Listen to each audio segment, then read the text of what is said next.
अब जान लीजिए ये आगामी जो चुनाव है हम लोग का, इसमें 100 नहीं 200% हम लोग चुनाव जीत जाएंगे सब जगह। सुपड़ा इस बार साफ हो जाएगा भाई। अभी देखिए हाल फिलहाल का मुद्दा है, वोटर लिस्ट में नाम कटवा रहा है गरीब गुरबा का। वोटबंदी एक तरह से कहा ये है। अरे भाई वोटर घोटाला बोलिए इसको आप, कुछ नहीं, भी एक बड़ा घोटाला है। अब जान लीजिए तो भाई हम लोग दलित समाज के जो भी लोग हैं, दलित पिछड़ा, अति पिछड़ा, अल्पसंख्यक जो लोग हैं, इनका नाम कटना तय है। अब मान लीजिए 1-2 करोड़ नाम काट देगा तो फिर तो ऑटोमेटिक आप जीत जाइएगा चुनाव कराते क्यों है भाई, जब बेईमानी करना है आपको तो। पिछली बार जब चुनाव आयोग ने इस तरह का फैसला लिया था तो उसको 2 साल लगे थे। हाँ भाई 2 साल लगा था 2003 में। अभी फिलहाल 3 महीना विधानसभा चुनाव। हाँ बताइए। नहीं आप कराते तो पूरा ऑल ओवर इंडिया का कराते ना भाई। ये चुनाव यहाँ आ गया है, आप चले हैं मतलब ये कराने हैं, ये तो बिल्कुल गलत है। इसका हम लोग घोर विरोध करते हैं। एक बात सामने निकल के सामने आ रही है, 5000 सरकारी स्कूलों को बंद किया जा रहा है, जिसमें सरकार ये मानती है कि उसकी गलती है, तो उसको ठीक कराने की जगह उसको बंद किया जा रहा है। अरे भाई अब लगता है कि वहाँ भी पैसा नहीं है सरकार के पास, तो क्या करेगा, नौकरी से हटाएगा, नहीं बात समझे, कॉन्ट्रैक्ट पर नौकरी देगा कि भाई हमको ज़्यादा पैसा ना देना पड़े। देखिए हमको समझ में आता है जो कॉन्ट्रैक्ट पर नौकरी जो सरकार देती हैं वो आत्महत्या के सिवाय कोई चारा नहीं है। अब समझिएगा साला वही कॉन्ट्रैक्ट पर जो होता है कि मतलब समझिए कि शादी हो गया, ये हो गया, वो हो गया, बाल बच्चे हो गए, अब फिर आपको बोलेगा नहीं अब छोड़ दीजिए भाई, तो क्या होगा, पूरा परिवार आत्महत्या न करेगा। तो भाई कहीं ना कहीं बीजेपी जब आई थी 2014 में तो उनका मुद्दा था विकास रोजगार। क्या लगता है कि आज इतने समय के बाद 2025 में कि कोई भी उनका मुद्दा जो है सामने आया है जनता को सेवा में? क्या बोले, सुनाई नहीं दिया। जैसे कहने का मतलब कि बीजेपी जो आई 2014 से शुरू हुई तो उनका जो मुद्दा था वो विकास था, रोजगार था, शिक्षा था, स्वास्थ्य था, सुरक्षा था। 2025 तक आने के बाद क्या लगता है कि कौन कौन से सुरक्षा तो आप देख रहे हैं आए दिन पटना में मर्डर हो रहा है, जितना बढ़िया वर्ग के लोग हैं वो टारगेट पे आ गए हैं सरकार के। मतलब उनसे भाई आप मतलब मैंने जब चुनाव लड़ती हैं सरकार तो आप चंदा भी देते हैं बेचारे, मारे भी वही जा रहे हैं। मतलब वो बेचारा कहाँ जाएगा, बढ़िया व्यापारी जो है वर्ग कहाँ जाएगा, आपको चंदो दे, गोली भी खाए, नहीं बात समझे। तो सुरक्षा तो आप देख रहे हैं कि भाई क्राइम बढ़ गया है, समझ गए ना। और अब विकास की बात के सड़क जाके देखिए, गांव में जाके सड़क देखिए। अरे भाई हम एक चीज़ था इंडिया की अगर बात की जाए, अटल जी का बहुत बढ़िया ये था कि उन्होंने सोचा था कि भाई नदी से नदी जोड़ने का काम करेंगे। विकास वो होता, आप नदी से नदी जोड़ दिए रहते तो कहीं बाढ़ कहीं सुखाड़ आपको देखने को नहीं मिलता।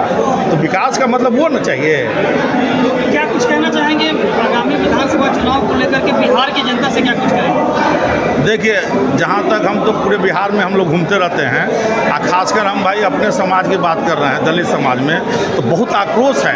अरे भाई आरक्षण ख़त्म किया जा रहा है, प्रमोशन में आरक्षण देख लीजिए, बिना लड़े हुए 10% आरक्षण आप दे देते हैं। तो भाई हम लोग तो भाई यूनाइट है। इस बार जो है आपको ये जो तानाशाही सरकार है उसको उखाड़ फेंकने का काम करेंगे। परिचय दे दीजिए आप। भाई दिनेश पासवान राजद नेता हैं और पटना जिला में चौहरमल मेला लगता है, उसका हम अध्यक्ष हैं।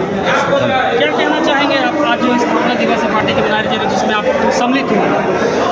पार्टी हमारे जो आज ही के दिन 5 जुलाई 1997 को जो बनी थी, जो पिछड़ों की लड़ाई उस समय था, उस लड़ाई को आज लालू यादव ने लड़ते लड़ते यहाँ तक लाया है। आज यही एक पार्टी है जो गरीब गुरबों की लड़ाई को लड़ने का अंजाम और सबसे बड़ा चीज़ कि मुख में आवाज़ देने का काम किया और सामाजिक न्याय के साथ उच्च पदों पर बैठाने का काम किया।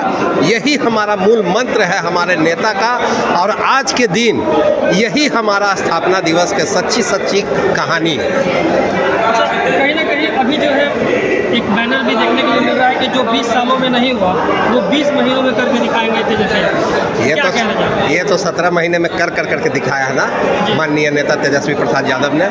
17 महीने में जब नीतीश जी इधर आए थे तो 17 साल से वो सत्ता चला रहे थे बीजेपी के साथ, और 17 साल में उन्होंने एक नौकरी नहीं दिया, और हर मंचों से उसी 2020 में के विधानसभा चुनाव में कहा कि असंभव, एक नौकरी नहीं मिल सकता, पैसा पैसवा कहाँ से लाएगा? अपने बाप के यहाँ से लाएगा, जेलवा से लाएगा।